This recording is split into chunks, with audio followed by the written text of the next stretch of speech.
The school secretary called me 3 times in 1 hour. 3 times. In my 68 years, I'd learned that when someone calls you that persistently, something is very wrong. Mrs. Patterson, I'm so sorry to bother you again. Linda's voice cracked slightly on the 3rd call. But Emma is still here. It's almost 6 o'clock, and we haven't been able to reach Sarah. Her phone goes straight to voicemail, and, well, Emma is asking for you. My hands went cold. Sarah never missed pickup. Never. My daughter was many things: stubborn, independent, sometimes too proud to ask for help, but she was a devoted mother. Emma was her whole world. I'm on my way, I said, already reaching for my coat. Tell Emma Grandma is coming. The drive to Riverside Elementary usually took 20 minutes, but I made it in 15. My knuckles were white on the steering wheel. I told myself there had to be a reasonable explanation. Sarah's phone died. She got stuck at the hospital. She was a nurse, after all, and emergencies happened. Maybe she'd ask someone else to pick Emma up, and there was a miscommunication. But 3 missed pickups? Today and yesterday? No. Something was wrong. When I walked into the school office, I saw Emma sitting in a plastic chair that was too big for her, clutching her frozen backpack.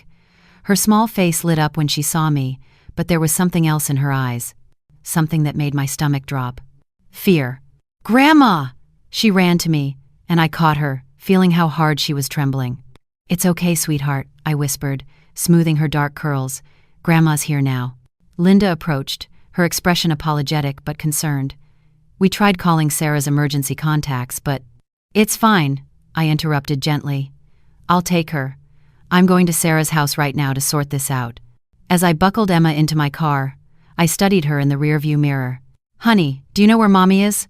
Emma's eyes dropped to her lap. She twisted the zipper on her backpack back and forth, back and forth. Uncle Kevin said Mommy had to go away. Uncle Kevin, Sarah's new boyfriend. They'd been dating for about 6 months, and I'd met him exactly twice. Both times, something about him made me uneasy. Maybe it was the way he smiled too much, or how he always had an answer ready before you finished your question. Sarah thought I was being overprotective, and maybe I was. After her father died 5 years ago, I'd become more cautious, more vigilant. When did Uncle Kevin tell you that? I asked carefully. Yesterday morning, before school. He said Mommy had to go on a trip and forgot to tell you, but she'd be back soon. Emma's voice was so small. But Grandma, Mommy didn't say goodbye to me. She always says goodbye. My heart hammered against my ribs. Did Uncle Kevin take you to school yesterday? Emma nodded. And today? Another nod. I pulled into Sarah's driveway 20 minutes later. Her car wasn't there, a silver Honda Civic she'd bought used 3 years ago. The house looked normal from the outside.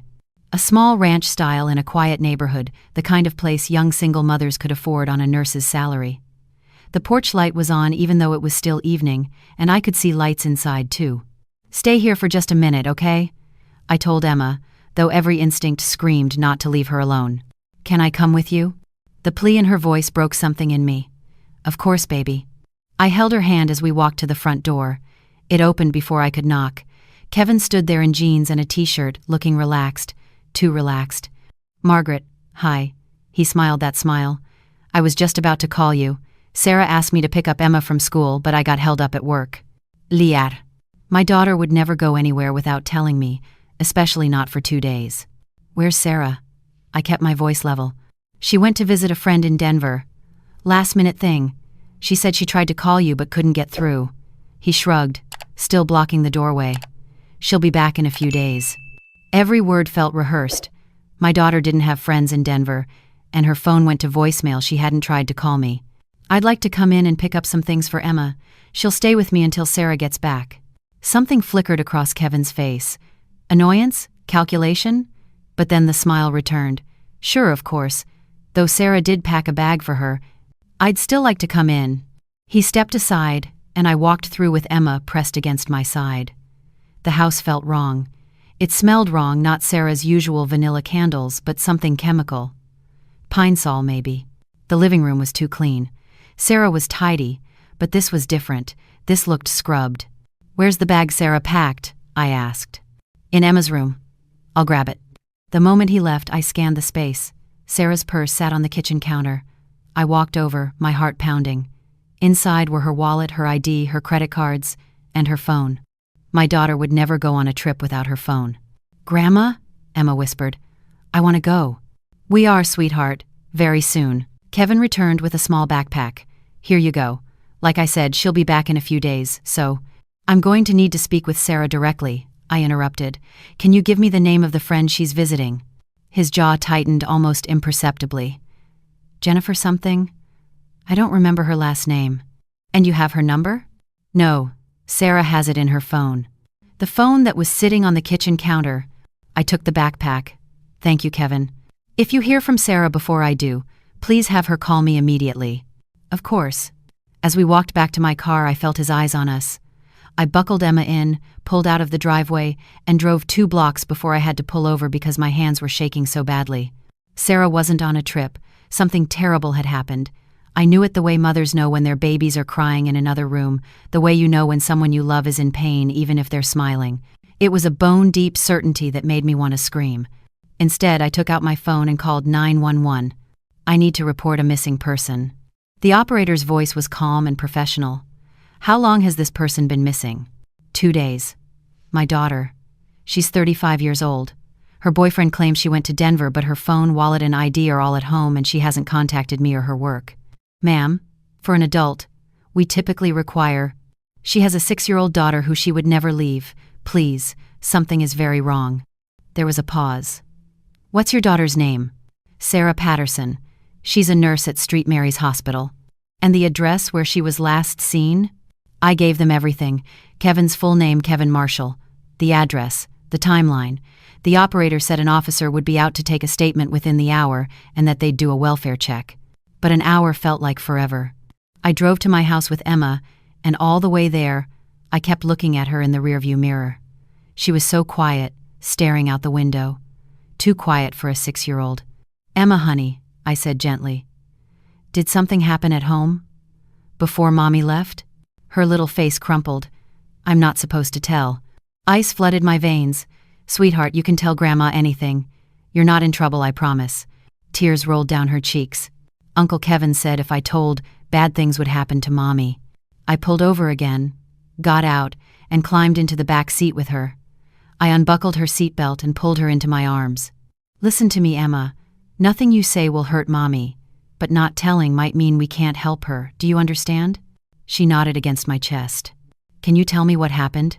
Her voice was muffled, small as a mouse. "They were fighting. 2 nights ago, after I went to bed. I heard Uncle Kevin yelling that Mommy promised, and Mommy was crying. She said she wanted him to leave, that she made a mistake, that she didn't want him around me anymore." My heart stopped. Then I heard something crash, like glass breaking, and Mommy screamed. I got scared and hid under my bed. She was sobbing now. Then Uncle Kevin came to my room. He looked under the bed and said Mommy had to go away for a while, and if I told anyone about the fighting, Mommy would never come back. He said I had to be a very good girl and keep the secret. Where was Mommy when he said this? I don't know. I couldn't see her. It was dark, and I was scared. Did you see Mommy at all after that night? She shook her head. I held my granddaughter and felt rage and terror war inside me. Kevin had done something to Sarah. I knew it. And Emma had been in that house, terrified, for 2 days with whatever monster wore a smile. You did exactly right by telling me, I whispered. You're so brave, sweetheart. So brave. When we got to my house, I settled Emma in the guest room that I'd always thought of as hers anyway, with the princess sheets and the stuffed animals from her visits. I put on a movie, something light and happy, and told her Grandma needed to make some phone calls. Then I called St. Mary's Hospital. Hi, this is Margaret Patterson. I'm trying to reach my daughter, Sarah Patterson. She's an RN in your emergency department. One moment, please. A different voice came on. This is Denise, the charge nurse. Are you Sarah's mother? Yes. Is she working today? There was a heavy pause. Mrs. Patterson, Sarah hasn't shown up for her last 2 shifts. We've been trying to reach her. She didn't call out sick or request time off. It's not like her at all. We were actually about to contact emergency contacts listed in her file. The world tilted. She hasn't been there at all? No, ma'am. Is everything okay? I'm not sure, I admitted. If you hear from her, please call me immediately. After we hung up, I sat in my kitchen as the evening light faded, and I made a list. Everything I knew, everything that didn't add up. Sarah missing for 2 days. No call to work, to me, to anyone. Phone, wallet, ID at home. Kevin's story about Denver doesn't hold up. Emma witnessed fighting, glass breaking, Sarah screaming. Kevin threatened Emma into silence. Sarah wanted Kevin to leave, said she made a mistake. Something crashed. Sarah screamed. Then what? Where was my daughter? The doorbell rang. 2 police officers stood on my porch, a middle-aged man with kind eyes and a younger woman with a notebook. I told them everything. They listened, took notes, asked questions. When I got to the part about Emma's testimony, the female officer's expression hardened. "We'll need to speak with Emma," she said gently. "With you present, of course. And we'll send officers to the house to interview Kevin Marshall and do a thorough search with his permission." "What if he doesn't give permission?" "Then we'll need probable cause for a warrant." She met my eyes. "Mrs. Patterson, I'm going to be honest with you. The fact that your daughter's phone and wallet are at the house, that she missed work, and that her 6-year-old daughter witnessed what sounds like a domestic disturbance, this gives us enough to push hard. We're taking this seriously." They interviewed Emma with infinite patience. She told them about the fighting, the crash, the scream, Kevin's threat. They asked if she saw her mommy hurt, and she said no, she was too scared to look. They asked about Kevin's behavior since, and she said he was nicer than usual, but it felt wrong, like when someone smiles but isn't really happy. The officers left with promises to call me as soon as they knew anything.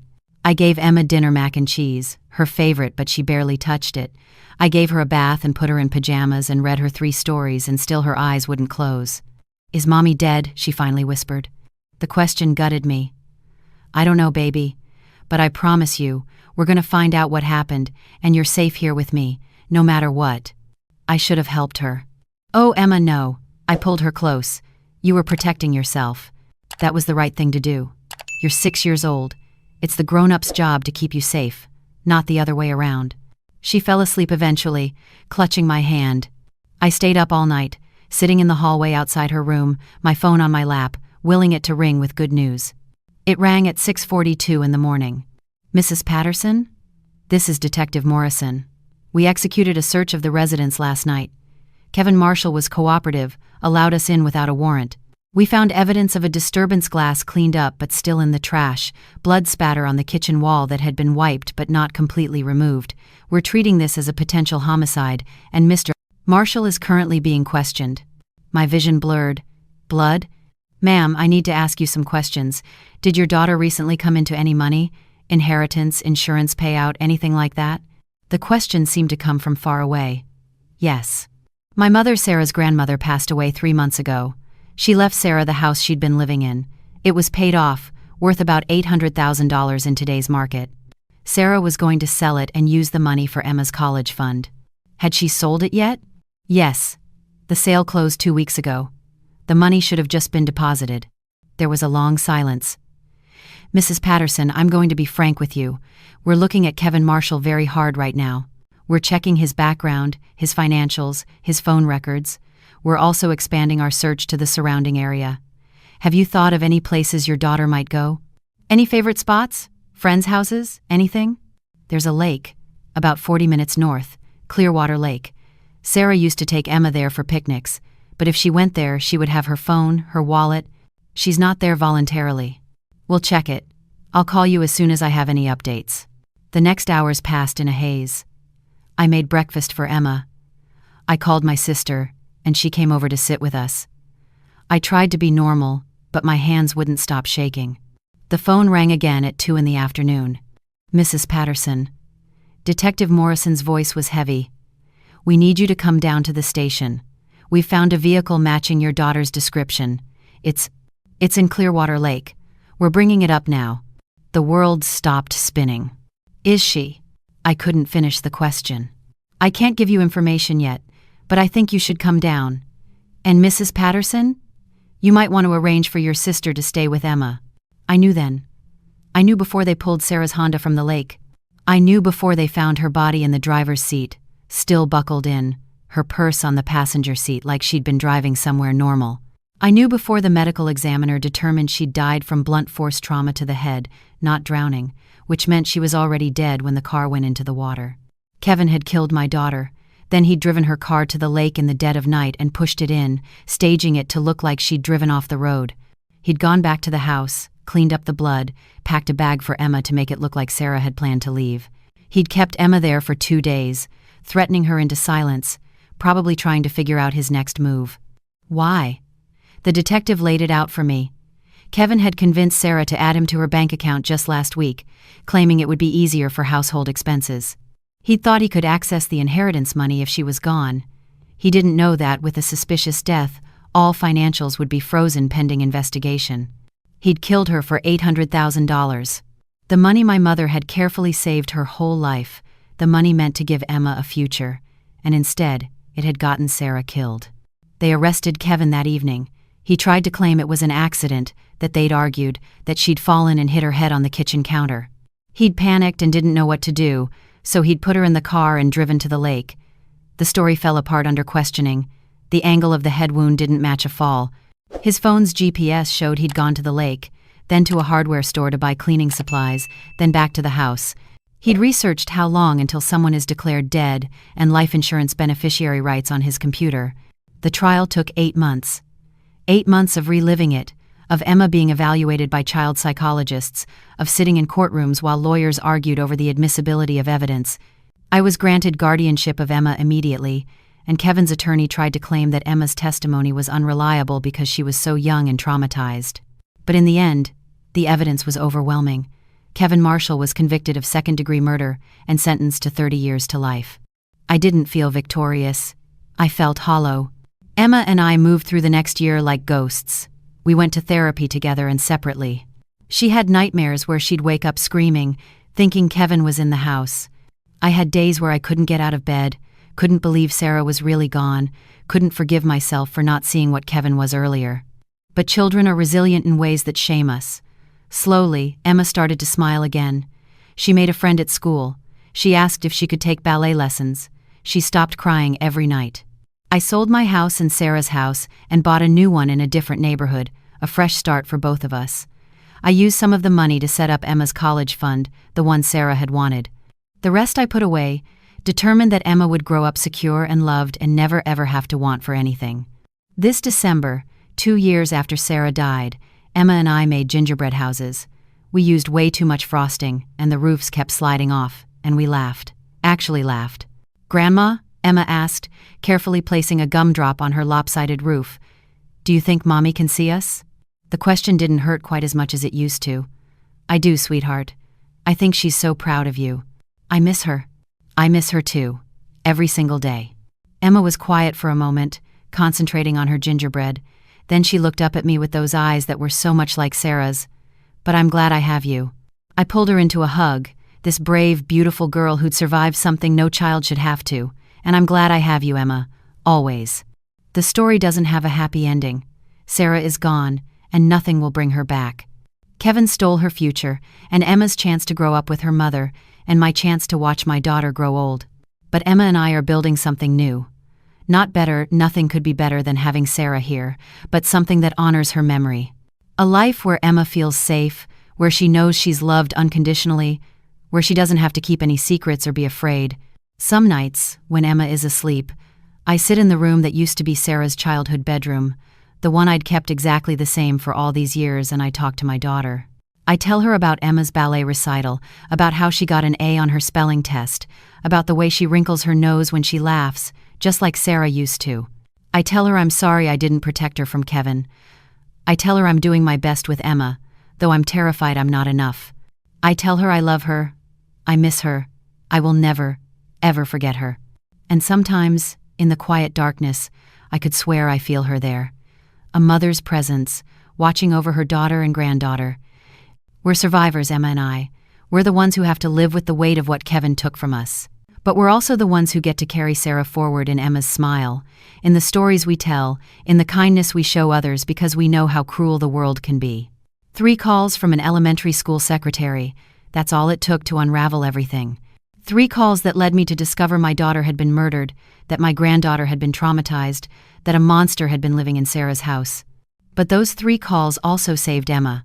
If Linda hadn't been persistent, if she'd just assumed Sarah had made other arrangements, Emma might have stayed in that house with Kevin.